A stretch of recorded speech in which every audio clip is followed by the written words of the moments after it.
নমস্কার। মর্মান্তিক অপমানিত, মর্মান্তিক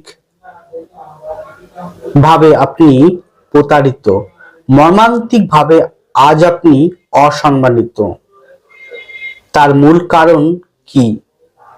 যাদের বৃশ্চিক রাশি অথবা লগ্ন, তাদের এই বিষয়ে কি বলতে চাইছি অবশ্যই আজকের প্রোগ্রামে আলোকপাত করে থাকবো।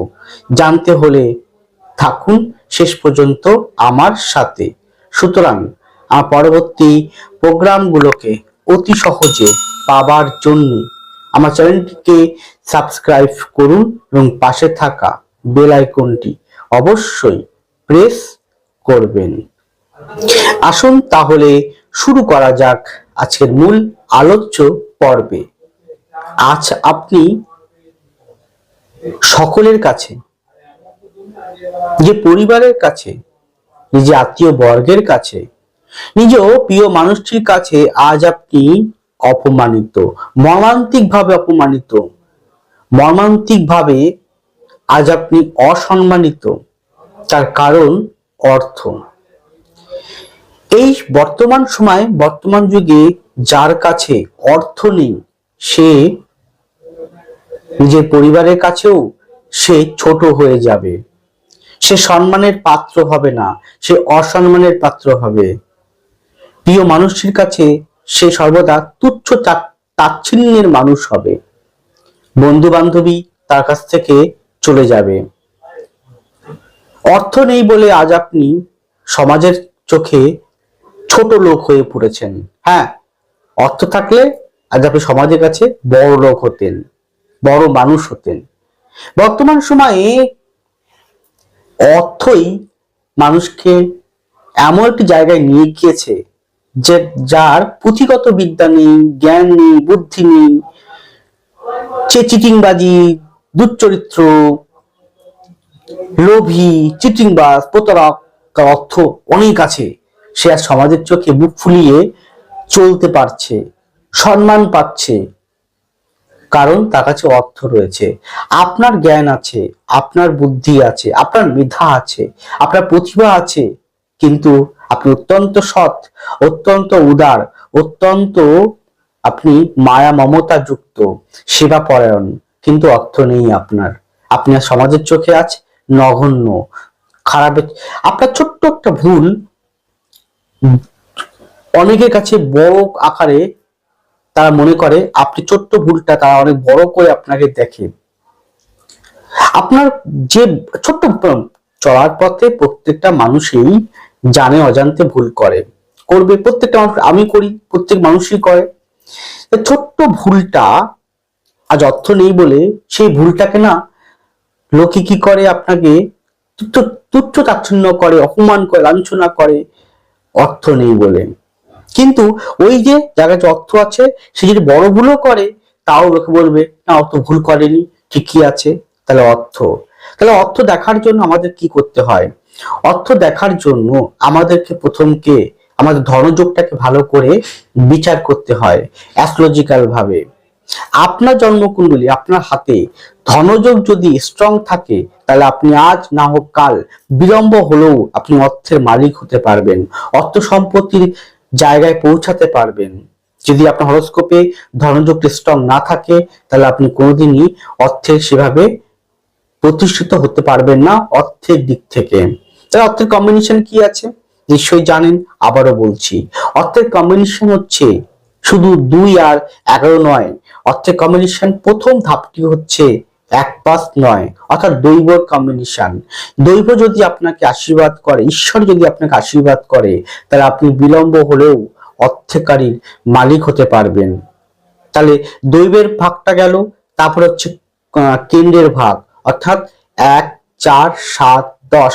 এই কেন্দ্রের ভাগ, কেন্দ্রে হচ্ছে আপনার প্রতিষ্ঠা, আপনার কর্ম, আপনার অধ্যাবসা, আপনার একাগ্রতা, আপনার লক্ষ্যের প্রতি একনিষ্ঠ থাকা, লক্ষ্যের প্রতি দৃঢ় হয় সংকল্প হয়ে আপনি সেই কাজটা করবেন, তার প্রতি একনিষ্ঠ মনোযোগ দিয়ে সে কর্মের প্রতি নিক্ষেপ থেকে কর্মটাকে সম্পাদন করা কেন্দ্র।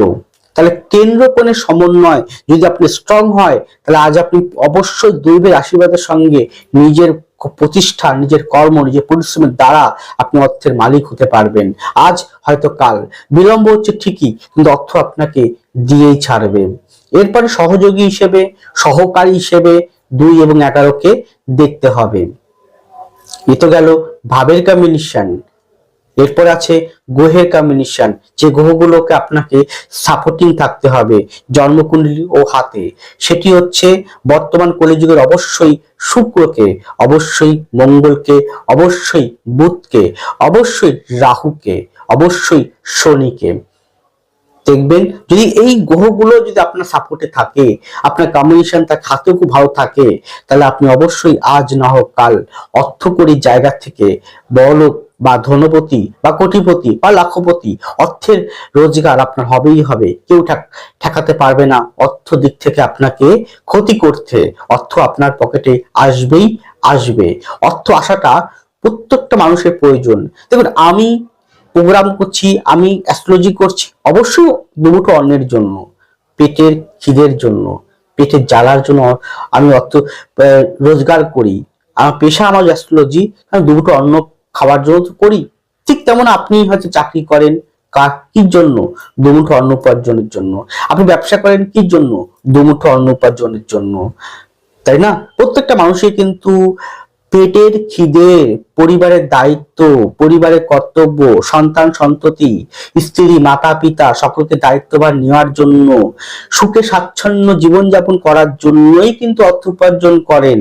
আবার কেউ আছে শখ, শৌখিনতা, আরামপ্রিয়তার জন্য অর্থ উপার্জন করেন। পার্থক্য অনেক রকম ভাবে হয়ে থাকে। অর্থই শেষ কথা বলে। আজ আমি ছোট্ট একটা খারাপ কথা বলছি, কিছু মনে করবেন না। ছোট্ট খারাপ কথা বলছি, কিছু মনে করবেন না। আপনি কলকাতার যে কোনো জায়গাতে, কলকাতা কেন, যে কোনো জায়গাতে আপনি যান না, শৌচালয়ে যান, সেখানেও 2 টাকা 3 টাকা, বড় 5 টাকা দিয়ে আপনাকে শৌচালয় কার্য করতে হয়। করেন তো? হচ্ছে তো? তাহলে সেখানেও কিন্তু অর্থ। তাহলে অর্থ আপনি কোথায় লাগছে না বলুন তো? জন্মগ্রহণ করা থেকে মৃত্যু পর্যন্ত সব জায়গাতেই অর্থ লাগে। জন্মগ্রহণ করতে গেলে হসপিটালে বা নার্সিং হোমে আপনাকে হতে হবে, তার সন্তান হতে হবে, সেখানে অর্থে কিন্তু লাগছে। মৃত্যু হলেও সেই দাহ যেখানে করবে, যে শ্মশানে বা যেখানে জায়গায়, সেখানেও অর্থ লাগছে। তাহলে অর্থ কোথায়? অর্থ সর্বত্র জায়গায় অর্থের প্রয়োজন। অর্থ ছাড়া এক পাও কিন্তু মানুষ এগোতে পারে না। কিন্তু অর্থ আনার জন্য কি রকম প্রসেস, কি রকম পদক্ষেপ, কি রকম কম্বিনেশন আপনার জন্মকুণ্ডলিতে আছে, যেটার মাধ্যমে, যে পথ অনুযায়ী আপনি কর্ম করতে পারলে আপনি আজ না হোক কাল অর্থের মালিক হতে পারবে, অর্থ সম্পত্তির মালিক হতে পারবেন। ডিপেন্ড করছে সঠিক পথটা দেখার জন্য, ডিপেন্ড করছে ব্যক্তিগত হরস্কোপ বিচারের জন্য, যার মাধ্যম দিয়ে আপনি জীবনে কিছু না কিছু করতে পারবেন, উন্নতি করতে পারবেন। আরো কি আছে একটু বাদেই বলছি। এবার অনেকে বলবেন যে কখন অর্থ আসে? আজ তো অর্থ শূন্য, তা কখন আসবে? যদি আপনার জন্মকুণ্ডলিতে এই যে 1-5-9 অথবা 2-11 এর অধিপতি ভাবগুলো, অধিপতি দশা যখন চলবে, মহাদশা হোক, অন্তর্দশা হোক, প্রত্যন্ত দশা হোক, সেই গ্রহগুলো যদি আপনার হরোস্কোপে অত্যন্ত ভালো থাকে, হাতেও ভালো থাকে, তাদের দশা চলছে, সেই সময়টা আসবে অর্থ। এবং সেই গ্রহরা যখন যখন নবতা চক্রমে সাধক, মিত্র, অতিমিত্র, সম্পদ নক্ষত্র দিয়ে পাস করবে, আরো ভালো আপনাকে দেবে। বা সেই গ্রহরা গোচরের সময় যখন 1-5-9 বা 2-11 উপর দিয়ে পাস করছে, তখন আপনাকে অর্থ অবশ্যই দেবে। এছাড়াও আপনার যোগ্যতা, পরিশ্রম, অধ্যবসা যদি আপনার 1-4-7-10 উপর দিয়ে এই গ্রহগুলো পাস করে, তখন নিজের প্রতিষ্ঠার দ্বারা আপনি কিছুটা হলেও অর্থ উপার্জন করতে সক্ষম হবেন। আবার অনেক মানুষ আছে যা দৈবকে হারিয়ে দেয়, দৈবকে পরাজিত করে, নিজের ভাগ্য নিজেই গড়ে তোলে। সেক্ষেত্রে তাদের কেন্দ্রভাবটা অত্যন্ত স্ট্রং থাকে। তার কেন্দ্র স্ট্রং থাকার জন্য, হ্যাঁ অবশ্যই দৈব আশীর্বাদ থাকে। দৈব আশীর্বাদ পুরোপুরি না পেলে কোনো মানুষই কিছু করতে পারে না। দৈব তাকে পরীক্ষা নেয়, তাকে পরীক্ষা সম্মুখীন করিয়ে দেয়, কিন্তু কেন্দ্র ভালো থাকার জন্য সে অত্যন্ত পরিশ্রমের মাধ্যম দিয়ে, সে প্রতিষ্ঠার মাধ্যম দিয়ে সে দৈবকে পরাজিত করে, ঈশ্বরকে পরাজিত বাধ্য করে, আশীর্বাদ পেতে বাধ্য করে, বরদান পেতে বাধ্য করে, অবতারে তাকে আশীর্বাদ, দুহাত ভরে আশীর্বাদ করতে।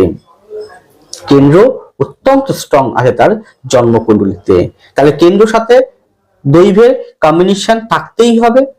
এবার প্রশ্ন আসতেই পারে, এই প্রোগ্রামটি আমি কিন্তু জীবনের জন্য করছি, আজকে শুধু নয়, 26 সালে শুধু জন্য নয়, 27, 28, 29, 30 সারা জীবনের জন্য এই প্রোগ্রামটি আপনি একটু পারলে সেভ করে রাখুন, একটু পারলে আপনি রেকর্ড করে রাখুন, একটু পারলে এই প্রোগ্রামটা আপনি ডাউনলোড করে রাখুন, পরবর্তীকালে কাজে লাগবে আপনার চলার পথে।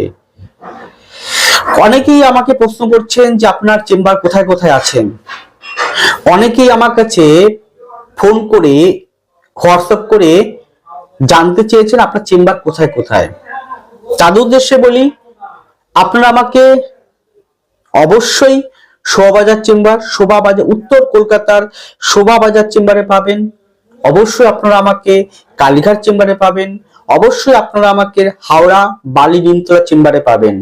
আর খুব শিগগিরই আমি ওপেন করতে চলেছি আমার নিউ চেম্বার রানাঘাটে। এছাড়াও আমার চাঁদপাড়া চেম্বার, যে বাড়ির চেম্বার আছে। এছাড়াও যারা দূরে আছেন বা অন্য দেশে আছেন, তারা অনলাইন বাই ফোন কনসালটেন্সিও অ্যাভেলেবেল রয়েছে, সেখানেও কনসালটেন্সি আপনারা নিতে পারেন। আমি বলবো আপনারা চেম্বারে আসুন, কারণ হাতটা দেখতে হয়, হাতের সাথে জন্মকুণ্ডলী ভালো করে ম্যাচিং করতে হয়। যে গ্রহগুলো বললাম একটু আগে, সেই গ্রহগুলো হাতে কিরকম পজিশন রয়েছে সেটা পর্যবেক্ষণ করতে হয়, হরোস্কোপের সাথে ট্যালি করতে হয়। হরোস্কোপে D1, D9 ভাবকুণ্ডলী, নবতার চক্র, স্বর্ণের চক্রম, D10, D7, ড্রেকান, ষষ্ঠাংশ, অন্য সহস্রবর্গ, তার সাথে হাতের কম্বিনেশন, তার সাথে আপনার সামুদ্রিক বিদ্যার কম্বিনেশন ভালো করে অ্যানালাইজ করে তবেই কিন্তু সূক্ষ্ম বিচারটি হয়। আর সূক্ষ্ম বিচার পেতে গেলে কি হবে আর কি হবে না, একদম পার্টিকুলারলি বিচার পেতে হলে অবশ্যই আপনাকে আসতে হবে আমার চেম্বারে। আপনাকে 100% আমি গ্যারান্টি, আপনাকে সঠিক দিশা, সঠিক পথ দেখাতে আমি পারবো, কারণ এটাই একমাত্র আমার পেশা। এরপরে বলি, দেখুন বর্তমান সময়ে এই অর্থ ছাড়া আপনি একটা পাও, এক পদক্ষেপও ফেলতে পারবেন না, কারণ অর্থই আপনার শেষ কথা বলে দেবে। বর্তমান সময়ে অর্থই আপনাকে শেষ কথা বলবে। আপনি প্রেম করছেন, আপনি বিবাহিত জীবনযাপন করছেন বা করছেন না, পড়াশোনা করছেন, অর্থ দরকার। এবার অনেকে আছে যাদের স্বপ্ন অনেক বড় কিছু করা, জীবনে বড় কিছু প্রতিষ্ঠিত হওয়া, তাদের বলবো আপনি ব্যবসা করুন। যদি আপনার হরোস্কোপে 1, 3, 7, 9, 11 এর কম্বিনেশন অত্যন্ত বলবান থাকে, যেটা 1, 2, 6, 10 থেকেও ভালো বলবান থাকে, তাহলে আপনি ব্যবসা করুন।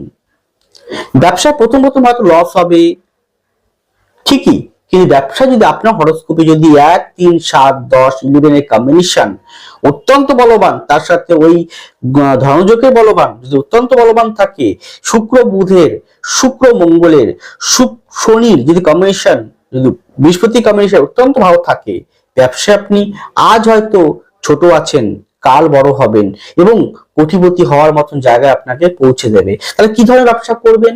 সেটা অনেক রকম ব্যবসা, হাজারো ব্যবসা আছে, হাজারো আইটেম আছে। তাহলে আপনার হরোস্কোপ অনুযায়ী কি ধরনের ব্যবসা করলে ভালো হবে সেটা আপনার হরোস্কোপ কি বলে দেবে। যদি কোটিপতি হতে চান, যদি লাইফ বা বিলাসবহুল জীবন যাপন করতে চান, তাহলে অবশ্যই আপনাকে ব্যবসা করতে হবে। আর কি ধরনের ব্যবসা করবেন তার জন্য অবশ্যই স্ক্রিনে ফোন নাম্বারে যোগাযোগ করে অবশ্যই বুকিং করে চেম্বারে আসুন। আপনাকে সেই গাইডেন্স বা সেই পথের প্রদর্শক বা পথের দিশা আমি আপনাকে দেখাতে 100% পারবো। তাই অর্থ কড়ির দিক থেকে আপনাকে বলবান হতেই হবে, আজ না হোক কাল। হ্যাঁ, সৎ পথে থেকে কোনো অসৎ পথ অবলম্বন না করে, ঈশ্বরের আশীর্বাদ নিয়ে, মাতাপিতার আশীর্বাদ নিয়ে, সকল মানুষের আশীর্বাদ নিয়ে যে সৎ পথে আপনি কঠোর পরিশ্রম অর্থবর্ষার সহিত এগোতে পারেন, অর্থ দিক থেকে আপনি আজ না হোক কাল আপনি কোটিপতি, লাখপতি বা ধনপতি বা অর্থকরীর মালিক বা অর্থ সম্পত্তির অধিকারী আজ আপনি হতে পারবেন বা কাল হতে পারবেন, হতেই হবে আপনাকে।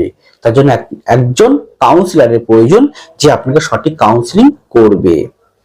ছোট্ট আলোকপাত, যাই হোক, সকলে ভালো থাকুন, সুস্থ থাকুন, এগিয়ে চলুন। নমস্কার, জয় মা তারা।